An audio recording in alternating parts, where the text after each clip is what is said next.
ആ ഗുണ്ടകളെല്ലാം മണിക്കൂറുകൾക്കുള്ളിൽ ജാമ്യത്തിറങ്ങിപ്പോയി സർ. അവർക്ക് വേണ്ടി ക്യൂ നിൽക്കുകയാണ് ആവശ്യക്കാർ. ഈ നാട്ടിലെ ഇടത്തരക്കാരും പാവങ്ങളും ഒക്കെ ഗുണ്ടകളെ കൊണ്ട് പൊറുതിമുട്ടിയിരിക്കുകയാണ് സർ. കഴിഞ്ഞ കുറേ വർഷങ്ങളായി ഇവിടെ നടന്ന 90% കൊലപാതകങ്ങൾക്കും ആത്മഹത്യകൾക്കും പിന്നിൽ ഗുണ്ടകളും അവർക്ക് പുറകിലുള്ള തൽപര കക്ഷികളുമാണെന്ന് നിസ്സംശയം പറയാം സർ. കഴിഞ്ഞ 5 വർഷത്തിനുള്ളിൽ ഇവിടെ ഉണ്ടായിട്ടുള്ള സർവ്വ ഗുണ്ടാ വിളയാട്ടങ്ങളുടെയും അക്രമങ്ങളുടെയും സത്യസന്ധമായ കേസ് ഹിസ്റ്ററി എനിക്കുടനെ വേണം, വിത്ത് ഇമ്മീഡിയറ്റ് എഫക്ട്. സാർ, ഈ ഫയലുകളൊക്കെ ഒന്ന് പഠിക്കണം. കഴിഞ്ഞ 5 വർഷത്തിനിടയ്ക്ക് കേരളത്തിലുണ്ടായിട്ടുള്ള ഞെട്ടിക്കുന്ന അക്രമങ്ങളുടെ സത്യസന്ധമായ ഡീറ്റെയിൽസ് ആണിത്. 300-ലേറെ കൊലപാതകങ്ങൾ, 2000-ലേറെ ആത്മഹത്യകൾ, 3000-ലേറെ ആത്മഹത്യാ ശ്രമങ്ങൾ, അക്രമങ്ങളിൽ അംഗമംഗം വന്നവർ 6000-ലേറെ. എന്നിട്ടോ ബന്ധപ്പെട്ട കേസുകളിൽ ശിക്ഷിക്കപ്പെട്ടത് വെറും 12 പേർ. വ്യക്തമായ തെളിവുകളോ സാക്ഷിമൊഴികളോ ഇല്ലാതെ രക്ഷപ്പെട്ടവർ 650-ലേറെ. ഇനിയും പോലീസിന് കണ്ടുപിടിക്കാൻ പറ്റാത്ത കേസുകൾ 100-ലേറെ. ഇതൊക്കെ ആ അവറാച്ചനും അതിനു മുമ്പ് പ്രതിപക്ഷവും ഭരിച്ചിരുന്നപ്പോഴാ. സാർ, മറ്റുള്ളവരുടെ മേൽ പഴിചാരി രക്ഷപ്പെടാനുള്ള തന്ത്രമല്ല ഇപ്പോൾ ആവശ്യം. ഞാനിപ്പോ എന്താ ചെയ്യണ്ടേ? ഇതൊക്കെ അന്വേഷിക്കേണ്ട ചുമതല പോലീസിനല്ലേ? സമയമുണ്ടെങ്കിൽ താൻ തന്നെ പോലീസിനെ കൊണ്ട് അന്വേഷിപ്പിക്കടോ. താങ്ക് യു സാർ, ഈ പെർമിഷൻ മാത്രം മതി. നിക്ക് ഞാനൊരു ആവേശത്തിന് പറഞ്ഞു വെച്ച് എന്താ തന്റെ ഉദ്ദേശം? സാർ, ഞാൻ പറഞ്ഞില്ലേ ഈ അക്രമങ്ങളുടെ എല്ലാം പിന്നിൽ ഗുണ്ടകളാണെന്ന്. അതൊക്കെ ആർക്കറിയാൻ പാടില്ലാത്തത്? എങ്കിൽ പിന്നെ ഈ ഗുണ്ടാവിളാട്ടം നമുക്ക് അങ്ങ് അവസാനിപ്പിച്ചൂടെ സാർ? ഈ നാട് നന്നാവണമെങ്കിൽ, ജനങ്ങൾക്ക് പേടി കൂടാതെ ജീവിക്കണമെങ്കിൽ കേരളത്തിൽ അടിയന്തരമായി ഗുണ്ട ആക്ട് നടപ്പാക്കിയേ പറ്റൂ. അതെ സാർ, നമ്മുടെ അയൽ സംസ്ഥാനത്തെ മുഖ്യമന്ത്രി ആക്ട് നടപ്പാക്കിയില്ലേ? എടോ, അവരൊരു സ്ത്രീയാ, അവർക്ക് എന്തു ആകാം. അവരെ തൊട്ടാൽ പീഡനം, സ്ത്രീ പീഡനം. എന്നെ തട്ടിയാ എന്റെ കുടുംബത്തിന് പോയി. സാർ, സാറിന് ഒരു പോറൽ പോലും സംഭവിക്കില്ല. ഇതിപ്പോ പോറലല്ലോ, ഓട്ടയല്ലേ വീഴാൻ പോണത്. ഓട്ട ഈ വെടിയുണ്ടിയും കത്തിയൊക്കെ കയറുമ്പോണ്ടാവണം ഓട്ട. സാർ, ഞാൻ പറയുന്ന താൻ എന്ത് പറഞ്ഞാലും ഞാൻ സമ്മതിക്കില്ല. ഇതൊക്കെ തനിക്ക് മുൻപരിചയം ഇല്ലാത്തോണ്ട് തോന്നുന്നു മണ്ടത്തര. എങ്കിൽ പിന്നെ സാർ ഒരു കാര്യം ചെയ്യും, മുൻപരിച്ചുള്ള ആരെങ്കിലും വെച്ച സാർ അങ്ങോട്ട് ഭരിച്ചോ. ഞാൻ രാജിവെക്കാൻ പോവാ. നീ എനിക്ക് ഹാർട്ട് അറ്റാക്ക് ഉണ്ടാക്കുന്ന വർത്താനം പറയരുത്. നീ രാജിവെച്ച് പോയാ എന്റെ മന്ത്രിസഭ മൂക്കൂത്തി വീഴില്ലേ? എങ്കിൽ എന്റെ വഴിക്ക് വരേണ്ടി വരും. നീ പറയണേല് കാര്യമുണ്ടെന്ന് എനിക്കറിയാം, പക്ഷെ നിനക്കൊരു കാര്യം അറിയില്ല. ഇവിടുത്തെ എല്ലാ രാഷ്ട്രീയ പാർട്ടികളുടെയും നിത്യോപയോഗ സാധനങ്ങളിൽ ഒന്നാണ് ഈ ഗുണ്ടകൾ. അതുകൊണ്ട് ഭരണകക്ഷിയും പ്രതിപക്ഷവും ഇതിന് സമ്മതിക്കില്ല. ഈ ബില്ല് നിയമസഭയിൽ പാസ്സാവൂല. അറിയാം സാർ, ആദ്യം നമുക്ക് മന്ത്രിസഭ കൂടി തീരുമാനിക്കാം. ഗവർണറെ കൊണ്ട് സ്പെഷ്യൽ ഓർഡിനൻസ് പുറപ്പെടുവിച്ച് ഈ ഗുണ്ട ആക്ട് നടപ്പിലാക്കാം. എന്നിട്ട് 6 മാസത്തിനുള്ളിൽ നമുക്ക് നിയമസഭയിൽ പാസ്സാക്കിയെടുത്താൽ മതി. 6 മാസം മതി എനിക്ക് കേരളത്തിലെ സർവ്വ ഗുണ്ടായുസം തുടച്ചു നീക്കാൻ. അല്ല, ഈ ഗുണ്ടകളെ എനിക്ക് വേണം.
ഇതാ ചാവി. എന്നാ ഞങ്ങൾ ഇറങ്ങട്ടെ. ഓ ആയിക്കോട്ടെ. ഈ നാട്ടിലേക്ക് വരുമ്പോ മനസ്സ് നിറയെ സന്തോഷായിരുന്നു. ഇപ്പൊ ഇവിടുന്ന് പോകുമ്പോ എന്റെ നെഞ്ചു നീറ. എന്റെ മോൾക്ക് വന്ന മഹാഭാഗ്യം ഞാനായിട്ട് തട്ടിത്തെറിപ്പിച്ചല്ലോ എന്നോർക്കുമ്പോ ഇന്നിപ്പോ മഹാറാണിയെ പോലെ കഴിയേണ്ട നീ 100 വട്ടം ശപിച്ചിട്ടുണ്ടാവില്ലേ ഈ അമ്മേ? ഇല്ല അമ്മേ, അർഹിക്കാത്തത് ആഗ്രഹിക്കരുതെന്ന് കുഞ്ഞുനാളോട്ട് എന്റെ അമ്മയല്ലേ എന്നെ പഠിപ്പിച്ചത്. അമ്മ കേറ്.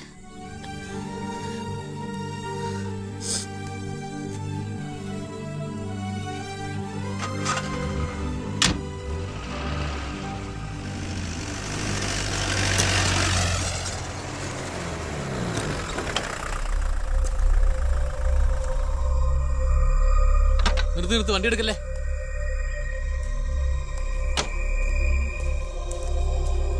എന്താ പെട്ടെന്ന് ഇങ്ങനെ ഒരു തീരുമാനം? സ്കൂളിൽ ടെമ്പററി പോസ്റ്റ് ആയിരുന്നല്ലോ, അത് കഴിഞ്ഞു. ഇനിയിപ്പോ ആരാ ഉള്ള ഇവിടെ? ഞങ്ങൾ പോവാൻ നാട്ടിലേക്ക്. ഞാൻ ആ പഴയ പോസ്റ്റ് പെർമനന്റ് ആക്കി തന്നാലോ? വേണ്ട, എനിക്ക് പേടി എവിടെ ജീവിക്കാൻ. അവിടെ ചെന്ന് 10 കുട്ടികൾക്ക് ട്യൂഷൻ എടുത്തിട്ടാണെങ്കിലും ഞങ്ങൾ ജീവിച്ചോളാം. ഞാൻ അതല്ല ഉദ്ദേശിച്ചേ. അന്ന് ദേവികമ്മ ചോദിച്ച ചോദ്യങ്ങൾക്കൊന്നും എനിക്ക് മറുപടി പറയാൻ കഴിഞ്ഞില്ല. കാരണം പറയത്തക്ക പണിയൊന്നും ഉണ്ടായിരുന്നില്ലല്ലോ. ഇപ്പം എനിക്ക് ചെറിയൊരു ജോലിയുണ്ട്, ഇവിടുത്തെ ഹോം മിനിസ്റ്ററാ. സ്ഥിരം ജോലിയൊന്നല്ലെങ്കിലും 2 വർഷം തികച്ച MLA പെൻഷൻ കിട്ടും. പിന്നെ ഒരു ജോലി തനിക്കും കൂടി ഉണ്ടെങ്കിൽ ഒരു കുടുംബം സുഖമായിട്ട് കഴിഞ്ഞു പോക്കോളും. എന്തൊന്നും മിണ്ടാതെ രണ്ടുപേരും. മന്ത്രിയായെന്ന് കരുതി എൻ്റെ ഇഷ്ടങ്ങൾക്ക് മാറ്റമൊന്നും സംഭവിച്ചിട്ടില്ല കേട്ടോ. അമ്മേ, ഒരിക്കൽ കൂടി ഞാൻ ചോദിക്കുക, എനിക്ക് കല്യാണം കഴിച്ച് തന്നൂടെ ഇവിടെ?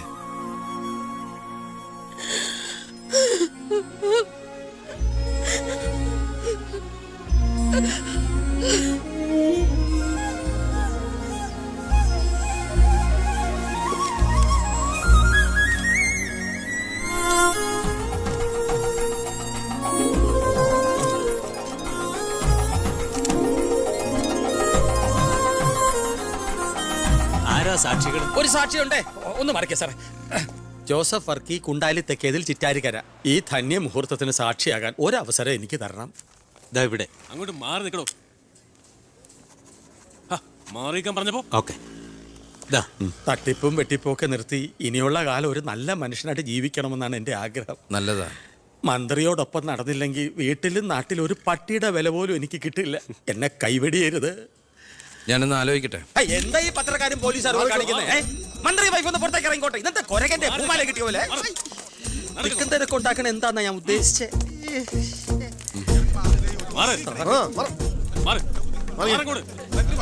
വഴി കൊടുക്ക്. ഈ പാവപ്പെട്ട പെൺകുട്ടിയെ വിവാഹം കഴിച്ചത് പഴയ ബാല്യക്കാരുടെ മകളോട് ബാല്യകാലത്തിൽ തോന്നിയ കടുത്ത പ്രേമം കൊണ്ട് തന്നെയാണോ? നാട്ടുകാർ മുഴുവൻ നോക്കി നിൽക്കെ ഒരു ഗുണ്ട പഴപ്പിച്ച ഈ പെണ്ണിന് ജീവിതം നൽകിയത് ജനസിമ്പതി നേടി പ്രശസ്തി പിടിച്ചു വെക്കാൻ വേണ്ടിയല്ലേ? വിട് സാറേ. പത്രക്കാരോട് ഇങ്ങനെയൊക്കെയാണോ? അതിനുള്ള മറുപടിയൊക്കെ ഞാൻ പറഞ്ഞോളാം. അനന്തുമാർ വാ. കളി എന്നോടോ? തന്നെ പോലുള്ള മഞ്ഞപ്പത്രക്കാർക്ക് എന്തു എഴുതി പിടിപ്പിക്കാം. സ്വന്തം കൂടപ്പിറപ്പുകളുടെ കിടപ്പറ കഥകൾ വരെ. ആ സർക്കിൾ ഇൻസ്പെക്ടർ വിജയൻ സാറ് അവിടെ വെച്ച് അനന്തകുമാറിനിട്ട് 2 പൊട്ടിച്ചിരുന്നെങ്കിൽ നിങ്ങൾ പത്രക്കാരെ എഴുതി പിടിപ്പിക്കും ആഭ്യന്തരമന്ത്രി അധികാരം ദുർവിനിയോഗം ചെയ്തു എന്ന്. അതൊക്കെ ചീപ്പായി പോവില്ലേ? പക്ഷെ ഒരു ഭാര്യയെക്കുറിച്ച് പറയുമ്പോൾ ഭർത്താവ് കുറച്ച് ചീപ്പായാലും വലിയ കുഴപ്പമൊന്നുമില്ല അല്ലടാ അനന്തകുമാറെ. സാറൊന്നും കണ്ടിട്ടില്ല, അനന്തകുമാറൊന്നും കൊണ്ടിട്ടുമില്ല. താടി ഉള്ളതുകൊണ്ട് പാടറിയില്ല. കല്യാണം കഴിഞ്ഞ് വധുവരന്മാർ ഇങ്ങോട്ട് എഴുന്നള്ളുന്നുണ്ടെന്ന്. ഒരു കാര്യം ഞാൻ പറഞ്ഞേക്കാം, അവരെ ഈ പടി കയറ്റിയ ആ നിമിഷം ഞങ്ങൾ ഈ പടി ഇറങ്ങും. അതിലൊരു മാറ്റവും ഇല്ല. അമ്മേ, ദാ അവരെത്തി.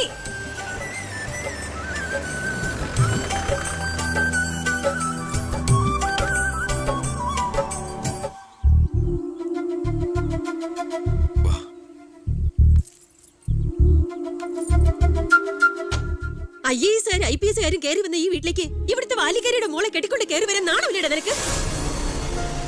ഈ കെട്ടിലമ്മേ മന്ത്രിമന്ദിരത്തിലേക്ക് കെട്ടി എഴുന്നള്ളിക്കാൻ വരുന്നില്ലേ? അതെ, അത് തന്നെയാണ് ഉദ്ദേശം. ആഭ്യന്തരമന്ത്രിയുടെ ഭാര്യ മന്ത്രിമന്ദിരത്തിൽ തന്നെയാ താമസിക്കേണ്ടത്. അല്ലാതെ അച്ചുവീട്ടിൽ അട്ടിപ്പേറ് കിടക്കുന്ന ഭർത്താക്കന്മാരുള്ള സ്ഥലത്ത് ഞങ്ങൾ താമസിക്കുമെന്ന് കരുതിയോ?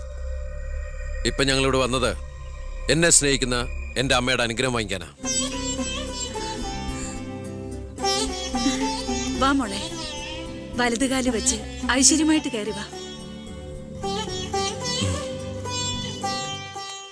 ആ പടി ഔട്ടി പോരുത്.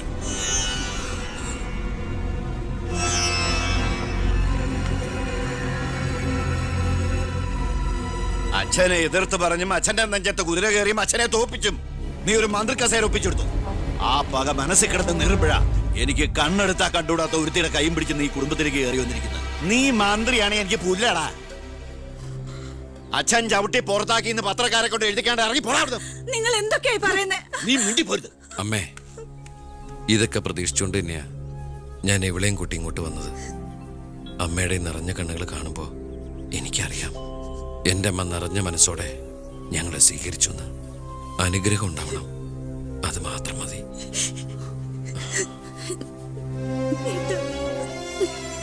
വാ.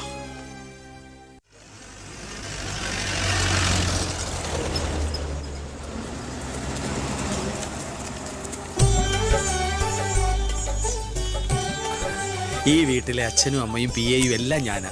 ഐശ്വര്യമായിട്ട് വലത് കാലം വെച്ചകത്ത് കയറിക്കേ. ആള് നിൽക്കണോ? എൻ്റെ ഈശോയെ നന്മ വരുത്തണമേ. ഇനിയെങ്കിലും അവരെ അവരുടെ മാത്രം ലോകത്തിലേക്ക് വിട്ടുകൂടെ? മന്ത്രിക്കുമില്ലേ ഫസ്റ്റ് നൈറ്റ് റൊമാൻസും ഒക്കെ? പ്ലീസ് എല്ലാവരും ഒന്ന് പുറത്തേക്ക് ഇറങ്ങും. പ്ലീസ് പ്ലീസ് പറയുന്ന പ്ലീസ്.